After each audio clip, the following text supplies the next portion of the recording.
Mañana están previstas varias actividades con el motivo del Día Internacional de las Niñas en las Tecnologías de la Información y Comunicación. Una conmemoración que tiene por objetivo visibilizar la brecha de género en áreas como la ciencia, la tecnología, la matemática y la ingeniería.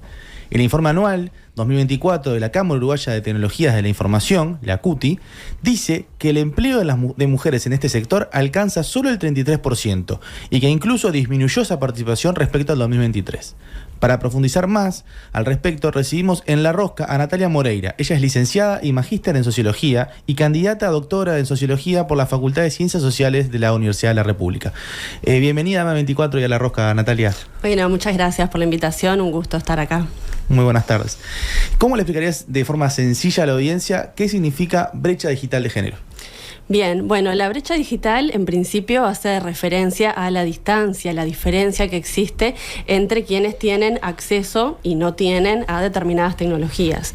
Este concepto se empezó a utilizar ya hace muchos años, en los últimos años de los 90, cuando recién empezaban a estar presentes estas tecnologías en nuestros contextos. Entonces, lo primero que uno medía era saber si había o no había acceso. Eso fue evolucionando con el paso del tiempo y empezamos a hablar de un concepto que es el de la segunda brecha digital, que implica qué hacemos con esa tecnología, ¿no? Ya que ahora casi todos tenemos ese acceso, ¿qué usos le damos? Y entonces, en ese sentido, se empezaron a ver diferencias, en primer lugar, entre quienes accedían y quienes no, y luego en esos usos que se los daban. La brecha digital de género hace referencia específicamente a estas desigualdades o diferencias en el acceso y en el uso que hacen mujeres y varones. ¿Estamos mejor o peor que otros países en el acceso que tienen las niñas y adolescentes a las TIC? Bueno, en comparación a otros países, yo te puedo decir que estamos un poco mejor. Te voy a contar en particular sobre la investigación que yo estuve haciendo en mi tesis de doctorado, que está a punto de entregarse. Y en ese sentido, la bibliografía y los antecedentes de otras investigaciones marcaban que había una diferencia muy importante en el acceso y en el uso que hacen niñas y varones. Lo que se pudo encontrar a través de diferentes estudios y bueno, en esta investigación en particular, es que para nuestro país esa diferencia no es tan grande en el acceso, porque en casi todos los hogares tenemos hoy al menos un teléfono con acceso a internet, y luego en los usos cada vez más se van acercando las actividades que hacen unos y otras. Encontramos luego sí diferencias en los gustos, en algunas áreas específicas, ¿no? Digo, si pensamos por ejemplo en videojuegos o contenidos de videos de internet, pero no hay una diferencia tan importante como hay en otros países. ¿Y por qué es que se da todavía estas diferencias en un país como Uruguay? Eso es bien interesante y eso es justamente parte del objeto de estudio de mi trabajo. Y ahí entran muchos factores, ¿no? O sea, lo que yo pude encontrar en la bibliografía y también en la investigación es que estas desigualdades refieren a fenómenos multicausales, ¿no? No hay una sola cosa que uno diga, bueno, voy a atender esto y resuelvo el problema, ¿no? Sino que tenemos factores que tienen que ver con distintas áreas, ¿no?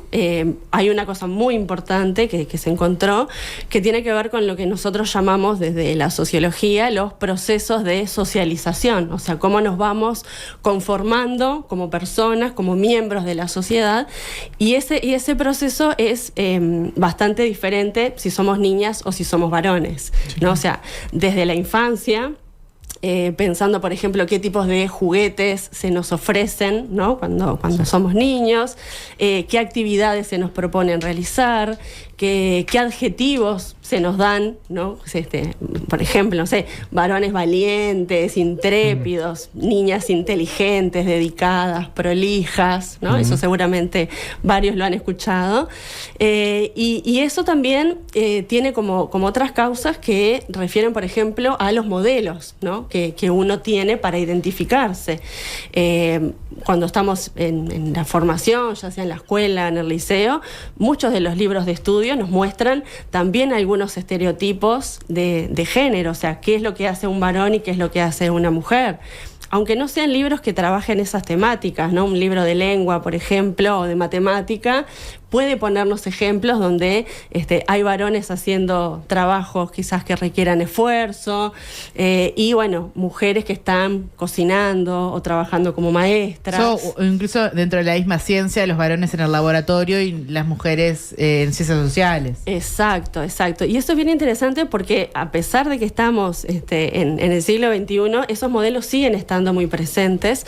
Yo participé en una investigación hace unos años con una docente de Facultad de Ingeniería, donde trabajamos con chicos de cuarto año de secundaria y les pedíamos que dibujaran un modelo de una persona que trabajara en ciencias, ¿no? Y se lo planteamos así, como persona. Sí, sin género. Sin género, por gusto. Y lo que los muchachos dibujaban eran varones, y era lo que uno quizás se puede imaginar al principio, ¿no? O sea, el científico con los pelos así medios locos, la túnica blanca, el tubo de ensayo, un ¿no? Einstein, así. Un Einstein. Ese es el modelo de científico. Entonces, si hoy estos chicos siguen teniendo esa idea, bueno, probablemente muchas chicas no se vean reflejadas en estos modelos y por lo tanto, entre tantas otras cosas, no elijan trabajar de eso, porque no se identifican con esos casos. ¿Hay diferencias en esta brecha si analizamos los casos de Montevideo y del interior? Bueno, en realidad eso, de la investigación que yo he hecho, no se han encontrado diferencias importantes. Mi trabajo de investigación estuvo focalizado en estudiantes que iniciaban sus estudios en la universidad, consultando a varones y mujeres provenientes de distintos lugares, de Montevideo, interior, distintos departamentos, y también de liceos públicos y privados, y esas diferencias siguen estando presentes más allá de eso. Lo que aparecen es muchas veces como elementos que tienen que ver con su trayectoria, ¿no? Por ejemplo, el peso que tienen los padres y la educación de los padres, y si esos padres son o no son universitarios. Entonces, ahí a veces hay algunos lineamientos o sugerencias, ¿no? En la bibliografía aparecen también muchos casos de chicas que eligen ingeniería porque tienen alguno de sus padres ingenieros. Entonces les resulta más fácil meterse en ese mundo que quizás no es el que uno se imagina, o que no está en estos estereotipos de género para una mujer. Claro, capaz que la diferencia está así en el que no tiene una referencia varón o mujer, y el varón capaz que se anima ya de una ingeniería, y a la mujer le es más complicado. Exacto, justamente por eso, ¿no? Por esa falta de modelos, de referentes. Hace un par de años salió un libro coordinado por la maestra Tania Belén Fernández, que se llama ¿Quiénes son ellas?, que en realidad trataba de mostrar, algunos casos de mujeres que trabajamos en ciencia, en distintas, no solo la ciencia de laboratorio, sino también las ciencias sociales, para mostrar también esas diferentes formas de trabajo y de acercamiento, ¿no? Entonces, que también, aunque uno no tenga un papá o una mamá en ingeniería, puede dedicarse a eso, ¿no? Y en eso también tiene que ver, un poco lo que me decías tú al presentar este espacio, de lo que se conmemora el día de mañana, ¿no? Claro. ¿Y qué rol juega el Plan Ceibal para promover el acceso a las niñas a las TIC? Bueno, el Plan Ceibal ha permitido, en primer lugar, democratizar el acceso, ¿no? O sea, cerrar o acercar esa brecha entre quienes tienen y no tienen acceso, en principio, a una tecnología. Eso es una primera instancia, ¿no? O sea, chicos y chicas que quizás por su contexto no tenían posibilidad de acceso a estas herramientas, hoy en día, para empezar, han acortado esa brecha de acceso, ¿sí? Después, hay que ver qué es lo que se hace con esa tecnología, y ahí ya entran otros actores, ¿no? Entran los docentes, entra el grupo de pares, ¿no? Que también es importante en ver este tipo de cosas, ¿no? ¿Qué usos hacemos de esa tecnología? Porque no es solo tenerla. Sí, ¿no? Sino qué haces con ella. ¿Qué hacemos con ella, ¿no? O sea, si somos consumidores o somos productores de esos contenidos. ¿Consideras que hay algún tiempo de riesgo de que esta brecha aumente con esta aparición de la inteligencia artificial y de la automatización del trabajo? En realidad, lo que yo puedo comentar es que en los últimos 30 años, que es lo que yo he estudiado, no ha habido cambios sustantivos lo cual es preocupante en algunas áreas. Para el caso de lo que es la Facultad de Ingeniería, entran alrededor de un 73% de varones, y eso se mantiene desde el año 91 hasta ahora. ¿Sí? O sea, no ha habido grandes modificaciones. Entonces, es muy difícil hacer proyecciones de qué es lo que va a pasar ahora. Siempre está esta cuestión de qué es lo que vamos a hacer, cómo se va a fomentar, cómo se va a trabajar el uso, y si es que va a haber algún tipo de acompañamiento específico o diferencial, ¿no? para estas poblaciones, y sobre todo si hay un interés en relación a que las chicas, por ejemplo, utilicen más esta tecnología. Hay varias actividades, ¿no?, que se vienen haciendo, intentando acercar a las niñas a la ciencia, a la tecnología, ¿no? Actividades que se hacen, por ejemplo, en Facultad de Ingeniería, con motivo del Día de las Niñas en las TIC, o Facultad de Química o Facultad de Ciencias, cuando es el Día de la Mujer y la Niña en la Ciencia. Entonces, bueno, yo creo que hay que esperar un poco a ver si se toman algunas políticas o algunas medidas de acompañamiento o de prevención, ¿no? Pensando si es que esta herramienta puede llegar a aumentar esas brechas. Uruguay tiene un sector bastante importante de desarrollo de videojuegos y de software. ¿Qué lugar tienen las mujeres en eso? Bueno, como vos decías también, las mujeres tienen un espacio bastante reducido, ¿no? Y eso es un proceso largo, ¿no? No es que, no están ahí porque no se les abren las puertas, sino que ese proceso de que haya pocas mujeres empieza ya en quinto año de secundaria, ¿no? Claro. Cuando ya uno tiene que elegir qué orientación va a hacer, y ahí ya se marca una distancia muy importante entre varones y mujeres. Sí, biológico mujeres muchas veces y ingeniería a veces varones. Claro, la mayor parte de los estudiantes que hacen ahora estas orientaciones, que ya han cambiado tanto los nombres, que era físico, matemáticas, ahora no sé cómo es que se llaman, son predominantemente varones. Entonces eso hace que después, nos encontremos en la educación técnico-profesional o en facultades, como por ejemplo Facultad de Ingeniería, con pocas mujeres, porque las perdimos antes, ¿no? Claro. Ahí hay una metáfora que es la de el tubo con la cañería con grietas, ¿no? Con agujeritos, ¿no? Que se van perdiendo esas mujeres en el camino, y entonces no llegan. Y después hay que ver también, que eso es más complejo, que yo no lo he investigado, qué es lo que pasa cuando llegan al mercado laboral, ¿no? ¿Cómo son evaluadas esas mujeres? Por ejemplo, en lo que es el ámbito académico, hay distancias muy importantes entre los distintos grados docentes, ¿no? O sea, del grado 1 al grado 5, en los grados 4 y 5 son mayoritariamente varones, sin importar el área de conocimiento. Sí. Entonces, hay veces que empiezan a aparecer dificultades o barreras, ¿no? Como lo nombra la bibliografía, que tienen que ver con otras cosas y que están dadas, incluso todas esas mujeres que han sorteado todos los obstáculos previos, llegan al mercado laboral y se encuentran con otros, ¿no? Que a veces tiene que ver con la contratación, con la elección de un varón, porque el varón, seguramente tenga otra disponibilidad de tiempo, sobre todo si está en etapa reproductiva.